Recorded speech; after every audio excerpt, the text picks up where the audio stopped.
He was ready to close his clinic forever. Then an abandoned cat showed up, and the sign above the door creaked in the gentle afternoon breeze. Harmony Creek Veterinary Clinic, Dr. Thomas Abernathy, DVM. The paint was chipped in places, the wood weathered by decades of sun, rain, and snow. It was a familiar sight in Harmony Creek, Ohio, a small town nestled amidst rolling farmland, where life moved at a slower, more deliberate pace than the bustling cities to the north. Dr. Thomas, standing inside the clinic, mirrored the sign's quiet endurance. He was a tall man, though age had begun to stoop his shoulders slightly. His hands, once steady and sure during countless surgeries, now trembled faintly, a subtle betrayal of time.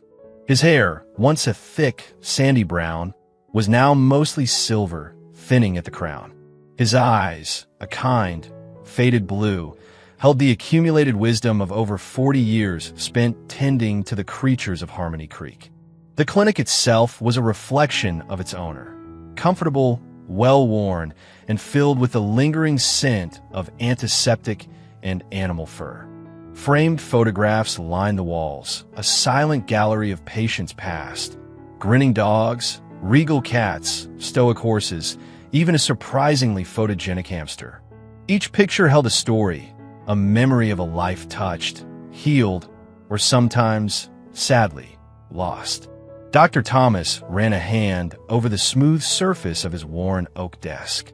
He'd built it himself, years ago, when he first opened the clinic, fresh out of veterinary school and brimming with youthful idealism. He'd envisioned a place where animals would receive the best possible care, a haven of healing and compassion in the heart of rural America. And for the most part, he'd succeeded. He'd treated generations of farm animals, house pets, and the occasional wild creature caught in a farmer's fence. He'd become a fixture in the community, a trusted figure known for his gentle touch and his unwavering dedication. But the years had taken their toll. The long hours, the emotional weight of caring for sick and injured animals, the constant on-call demands, they had chipped away at his energy, leaving him feeling tired. Not just physically tired, but soul tired. The decision to retire had been a difficult one, months in the making. He'd finally set a date, just a few weeks away. He'd put a notice in the local paper, the Harmony Creek Gazette, a small, understated announcement that felt like the closing of a significant chapter in his life. He looked around the clinic, a wave of bittersweet nostalgia washing over him. He would miss this place, the familiar routines, the comforting presence of animals. He would miss the grateful look in a farmer's eyes when he'd saved a prize-winning cow, the joyous yelp of a dog reunited with its family after a successful surgery. He would miss the quiet satisfaction of knowing he'd made a difference. His wife, Martha, had understood. They'd talked about it many times, sitting on their porch swing in the evenings, watching the fireflies dance in the twilight. Martha, with her gentle smile and unwavering support, had been his rock throughout his career. She'd passed away 5 years ago, a sudden illness that had left a gaping hole in his life. The clinic, in many ways, had been his solace, a way to keep busy, to avoid the crushing loneliness of an empty house. But even the clinic couldn't fill the void completely. He'd started to feel his age, the aches and pains more persistent, the nights more restless. He knew he couldn't keep up the pace forever. His children, both grown and living in distant states, Sarah in California, David in New York, had urged him to slow down to enjoy his retirement. He'd promised him he would. He glanced at the clock on the wall. Almost 5 o'clock. He'd seen his last scheduled patient for the day, a fluffy Persian cat with a mild ear infection. He was about to lock up when the bell above the door jingled, a sharp, unexpected sound in the quiet clinic. A man stood in the doorway, silhouetted against the fading light. He was a stranger, Dr. Thomas was sure of it.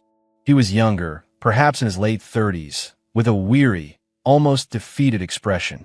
He held a cardboard box, its flaps closed, but Dr. Thomas could hear the faint meows coming from inside. "Dr. Abernathy?"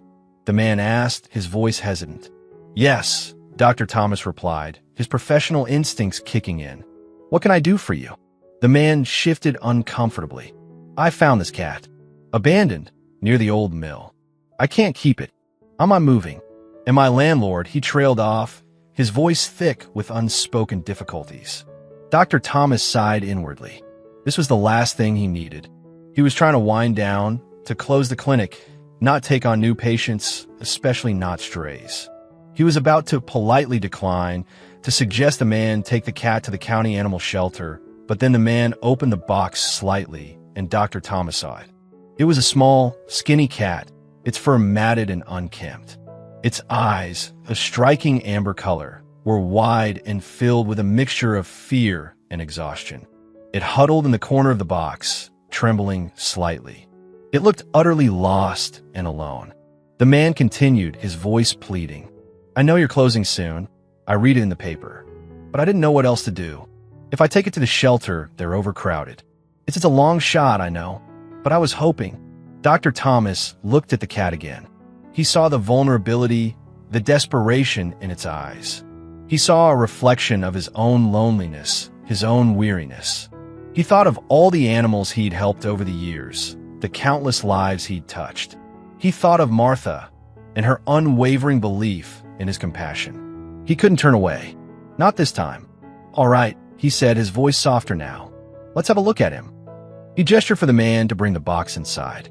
As the man carefully placed the box on the examination table, Dr. Thomas felt a familiar stirring within him, a flicker of the old passion, the unwavering dedication that had defined his life. He wasn't quite ready to let go. Not yet.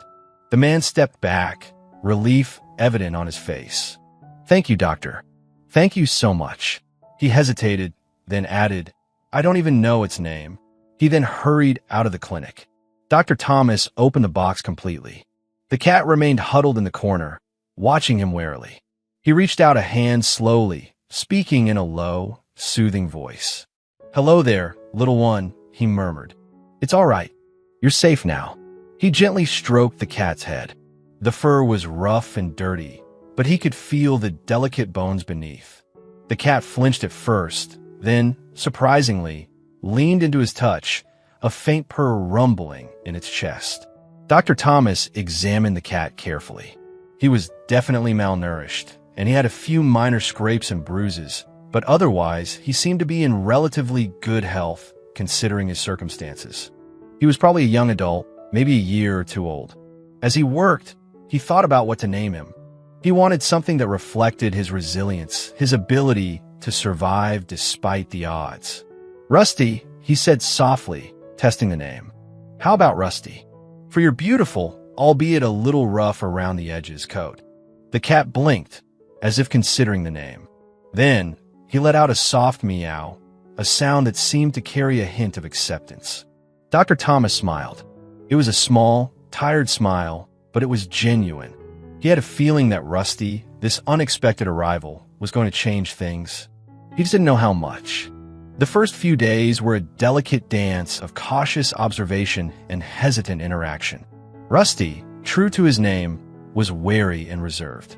He spent most of his time hiding under the examination table, behind the cabinets, even inside an empty supply box. Dr. Thomas left food and water out for him, and he made sure the clinic was quiet and calm, minimizing any sudden noises or movements that might frighten the cat.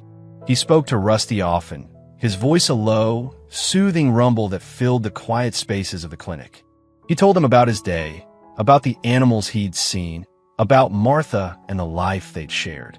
He talked about his plans for retirement, the trips he hoped to take, the books he wanted to read. It was a one-sided conversation, of course, but it seemed to help both him and Rusty. Slowly, gradually, Rusty began to emerge from his hiding places. At first, it was just a quick dart out to grab a bite of food, then a hasty retreat. But over time, he lingered longer, his amber eyes watching Dr. Thomas with a mixture of curiosity and apprehension. Dr. Thomas was patient. He knew it would take time to earn Rusty's trust. He'd dealt with countless frightened animals over the years, each with its own unique history and personality. He'd learned that trust couldn't be forced. It had to be earned slowly and deliberately through kindness, consistency, and respect. One afternoon, Dr. Thomas was sitting at his desk reviewing some old files. He decided to postpone his retirement, just for a few weeks, until Rusty was fully settled and he could find him a suitable home. He hadn't told his children yet, knowing they'd be concerned, but he couldn't bring himself to leave Rusty in the lurch. He felt a soft brush against his leg. He looked down and saw Rusty, tentatively rubbing against his trousers. It was the first time Rusty had initiated physical contact. Dr. Thomas held his breath, afraid to move, afraid to break the spell. He slowly reached down and gently stroked Rusty's back. The cat flinched slightly, but he didn't run away. He continued to purr, a soft, rumbling sound that vibrated through Dr. Thomas's fingertips. It was a small moment, but it felt significant. It was a breakthrough, a sign that Rusty was beginning to trust him, to feel safe in his presence. From that day on, Rusty's confidence grew. He started to explore the clinic more freely, sniffing at the corners, jumping onto the examination table, even batting at the dangling toys Dr. Thomas had hung from the shelves. He still had moments of skittishness, especially when the doorbell rang or a loud noise startled him. But he recovered more quickly each time. Dr. Thomas continued to care for Rusty diligently. He cleaned his matted fur, treated his minor injuries, and made sure he had plenty of nutritious food. He discovered that Rusty had a particular fondness for tuna, a treat that Dr. Thomas would indulge him with occasionally.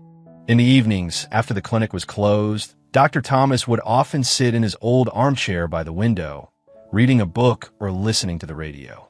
Rusty would curl up at his feet, a warm, comforting presence. The silence between them was companionable, filled with a quiet understanding that transcended words. Dr. Thomas found himself talking to Rusty more and more, sharing his thoughts and feelings in a way he hadn't done since Martha's death. He realized that Rusty, this skinny, abandoned cat, had become more than just a patient. He had become a companion, a friend. He started to think about his life after Martha. He'd been so focused on the clinic, on his work, that he'd neglected his own needs, his own well-being. He'd allowed loneliness to creep in, to settle around him like a heavy cloak. He thought about his children, Sarah and David. He hadn't seen them in months. They called regularly, of course, but phone calls weren't the same as face-to-face conversations, as hugs and shared laughter. He'd been so preoccupied with his own grief and his work that he'd unintentionally distanced himself from them. One evening, as he sat with Rusty purring at his feet, he decided to call Sarah. He hadn't told her about Rusty yet, or about his decision to postpone his retirement. He knew she'd be worried, but he needed to talk to her to reconnect. "Hi, Dad," Sarah said, her voice warm and familiar. "How are you doing?" I'm doing better," he said, surprised by the honesty in his voice. "I have some news." He told her about Rusty, about finding him abandoned and bringing him to the clinic.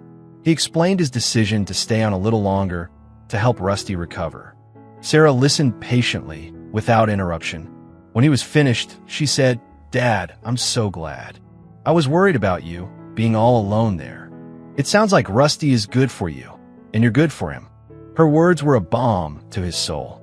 He realized that he hadn't been alone, not really. He had Rusty, and he had his children, even if they were far away. "I miss you, Dad," Sarah said softly. "We both do. David and I were talking about coming to visit soon." "I like that very much," Dr. Thomas said, his voice thick with emotion.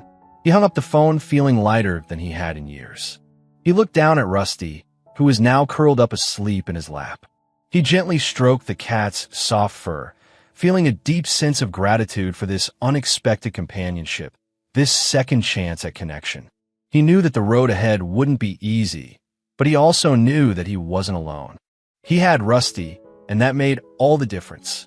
The tentative trust that had begun to bloom between them was a fragile, precious thing, and he was determined to nurture it, to let it grow into something strong and enduring. He was beginning to realize that sometimes the greatest gifts come in the most unexpected packages. The arrival of Rusty stirred up more than just Dr. Thomas's daily routine. It stirred up memories. The quiet evenings in the clinic, with Rusty curled up nearby, became a time for reflection, a journey back through the long and winding road of his career. One evening, While cleaning out a dusty old cabinet, he came across a box of old photographs.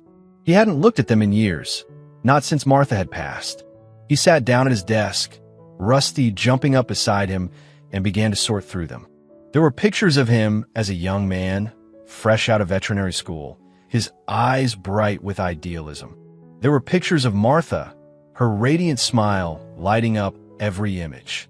There were pictures of their children, Sarah and David, growing up, birthday parties, school plays, family vacations. And there were pictures of animals, countless animals, each one a reminder of a case, a story, a life touched. He paused at a picture of a large, shaggy dog, a Newfoundland named Bear. Bear had been one of his most challenging cases. He'd been hit by a car, suffering multiple fractures and internal injuries. Dr. Thomas had spent hours in surgery, painstakingly piecing Bear's broken body back together. The odds had been stacked against them, but Bear had pulled through thanks to Dr. Thomas's skill and determination and the dog's own indomitable spirit. He remembered the look of pure joy on the faces of Bear's owners, a young couple who had just gotten married. They'd treated Bear like a child, and the thought of losing him had been unbearable. Dr. Thomas had shared in their joy, feeling the profound satisfaction of knowing he'd made a real difference in their lives. He picked up another picture, this one of a small, calico cat named Patches. Patches had been brought to him with a severe respiratory infection. He tried everything he could, but Patches had been too weak, her little body ravaged by the illness. He remembered holding her in his arms as she took her last breath, feeling the familiar pang of sadness and helplessness that came with losing a patient. He learned over the years to cope with the losses, to accept that he couldn't save every animal. But it never got easy. Each loss left a small scar on his heart, a reminder of the fragility of life and the limits of his own abilities. He found a picture of himself and Martha, taken at a veterinary conference in Chicago. They were both younger, their faces filled with laughter and excitement. Martha had always been his biggest supporter, his confidant, his anchor. She'd understood the demands of his profession, the long hours, the emotional toll. She'd been there to celebrate his successes and to comfort him during his failures. Losing her had been like losing a part of himself. He'd thrown himself into his work, trying to outrun the grief, but it had always been there, lurking in the shadows, waiting to pounce. Rusty, sensing his sadness, nudged his hand with his head, purring softly. Dr. Thomas scratched him behind the ears, feeling a surge of gratitude for the cat's quiet companionship. Rusty had come into his life at a time when he needed it most, a furry little lifeline thrown to him in the midst of his loneliness. He continued to sort through the photographs, each one triggering a cascade of memories. He remembered the time he delivered a calf during a blizzard, the farmer's wife holding a lantern aloft while he worked, the snow swirling around them. He remembered the time he'd removed a fishhook from a child's pet turtle, the child's anxious face watching his every move. He remembered the countless routine checkups, vaccinations, and spay/neuter surgeries, the everyday moments that made up the fabric of his career. As he reflected on his past, he began to question his decision to retire. He'd been so sure it was the right thing to do, that he was too tired, too old to continue. But now, with Rusty's presence rekindling his passion, he wasn't so certain. He thought about the town of Harmony Creek, the community that had relied on him for so many years. He was the only veterinarian in the area. The nearest clinic was over an hour away, a significant distance for farmers with sick livestock or families with injured pets. He thought about the animals, the countless creatures who would need care in the future. Who would be there for them if he wasn't? His thoughts were interrupted by the ringing of the phone. It was Dr. Emily Carter, a young veterinarian who had recently moved to a neighboring town. She'd contacted him a few weeks earlier, expressing interest in taking over his practice when he retired. "Dr. Abernathy," she said, her voice bright and enthusiastic. "I was just wondering if you'd had a chance to think about my offer. I'm really excited about the possibility of working in Harmony Creek." Dr. Thomas hesitated. He'd been impressed by Dr. Carter during their initial conversation. She was intelligent, compassionate, and clearly dedicated to her profession. She represented the future of veterinary medicine, a new generation of healers ready to take on the challenges of caring for animals. But he wasn't ready to let go, not yet.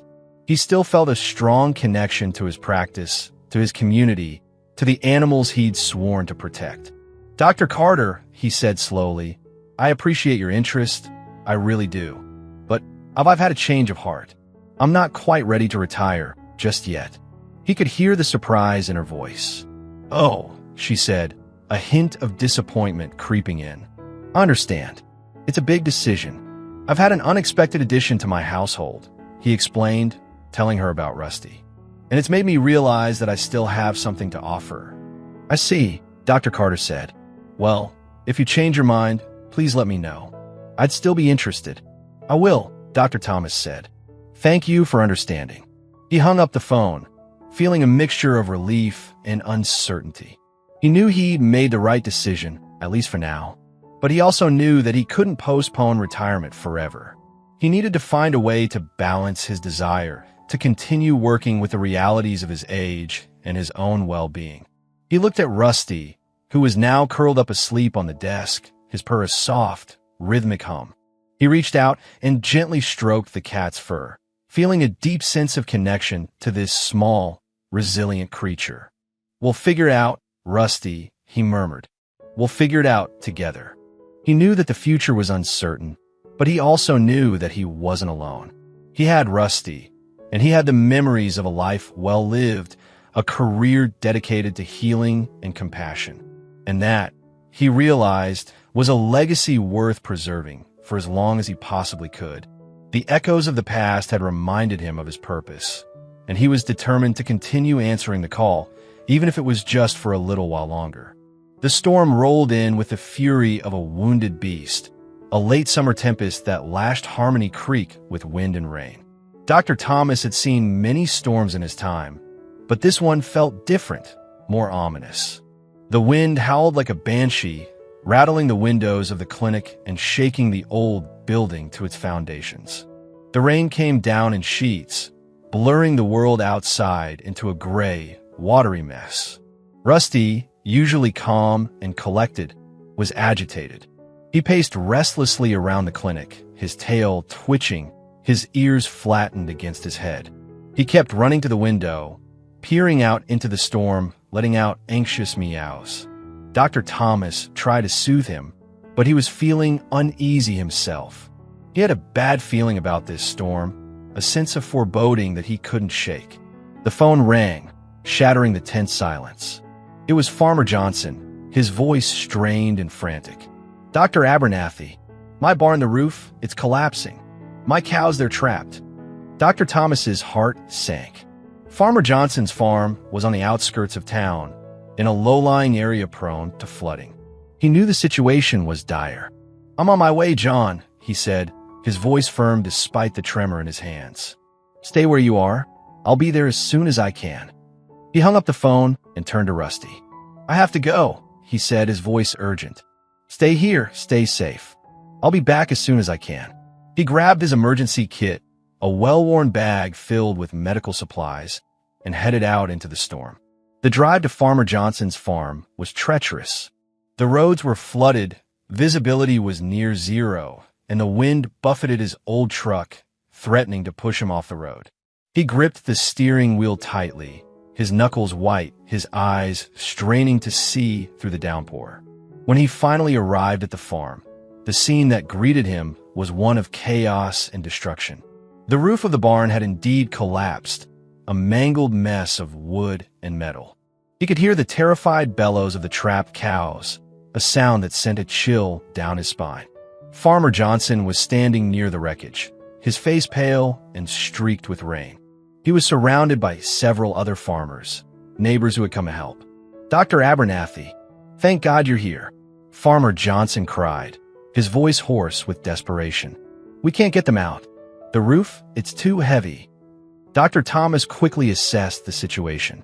Several cows were trapped beneath the debris, their legs pinned, their bodies bruised and bleeding. The other farmers were trying to clear away the wreckage, but it was slow, dangerous work. He knew he had to act fast. Every minute counted. "We need to stabilize the roof," he shouted over the roar of the storm. "Get some beams, anything we can use to prop it up." The farmers scrambled to follow his instructions, while Dr. Thomas began to work on the trapped cows. He crawled beneath the wreckage, ignoring the danger, his only focus on the suffering animals. He administered sedatives and painkillers, trying to calm the terrified cows and ease their pain. He checked for broken bones, treated lacerations, and did what he could to stabilize their condition. It was grueling, exhausting work. The rain soaked him to the bone, the mud caked his clothes, and the wind threatened to rip the makeshift shelter they'd created from their grasp. But he didn't stop. He couldn't stop. He had to save these animals. As he worked, he thought of Dr. Carter, the young veterinarian who had wanted to take over his practice.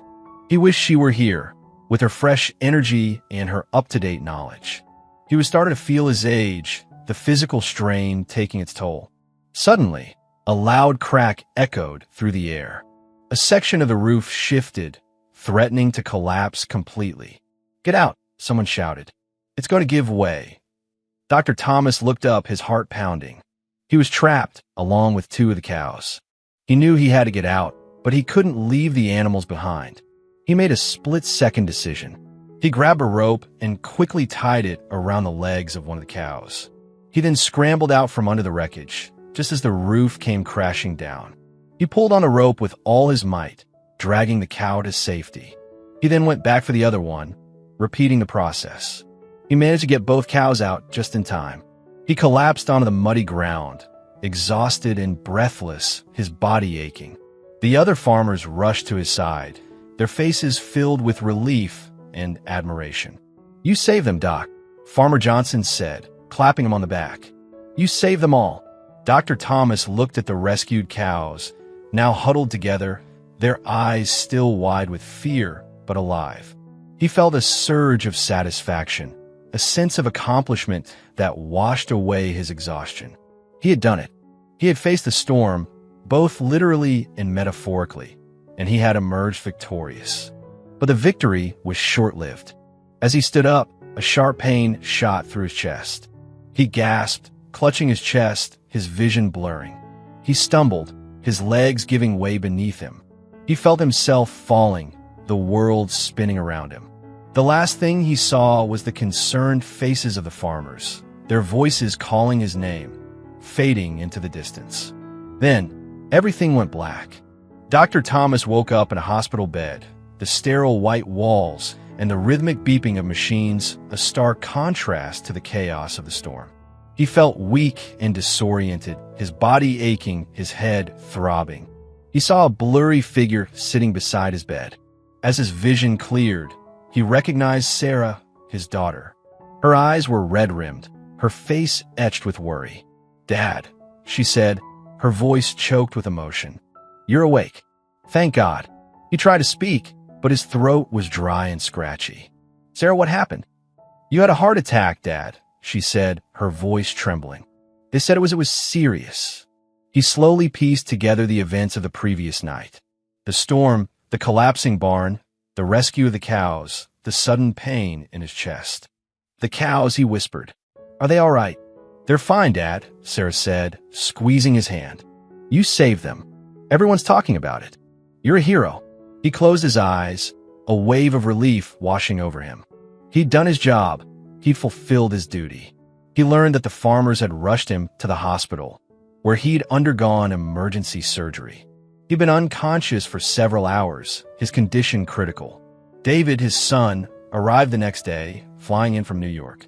The siblings stood by their father's bedside, their presence a comforting balm to his weary soul. Dr. Carter, the young veterinarian, also came to visit. She'd heard about the incident and wanted to offer her support. "Dr. Abernathy," she said, her voice filled with respect. "You're an inspiration. What you did was incredible."